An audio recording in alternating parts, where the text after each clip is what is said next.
ஒரு அழகான காட்டில் சின்ன கிளையில் அமர்ந்து இனிமையாக பாடிக்கொண்டிருக்கிறான். பிக்கி பறந்து வந்தான். அடையா சின்னு, உன் பாடல் சூப்பர். நன்றி பிக்கி, எனக்கு பாடல் பாடப் பிடிக்கும். அந்த நேரத்தில் மின்மினி வேகமாக பறந்து வந்தாள். எல்லோரும் கேள்வி பாருங்க, பெரிய ஆலமரத்துக்கு அருகே காற்று வழியாக வீசிக்கொண்டிருக்கிறது. வா போய் பார்க்கலாம். பறவைகள் உற்சாகமாக பறந்து செல்கின்றன. பெரிய ஆலமரத்திற்கருகில் காற்று வழியாக வீசுகிறது. இலைகள் எல்லாம் சுற்றித் திரிகின்றன.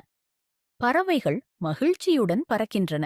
அந்த நேரத்தில் ஒரு பளபளப்பான நீல இறகு காற்றில் பறக்க ஆரம்பித்தது. வா போய் பார்க்கலாம். அது பாருங்க, ஒரு மந்திர இறகு போல இருக்கு. அதை பின்தொடர்ந்து போகலாம். பறவைகள் இறகைப் பிடிக்க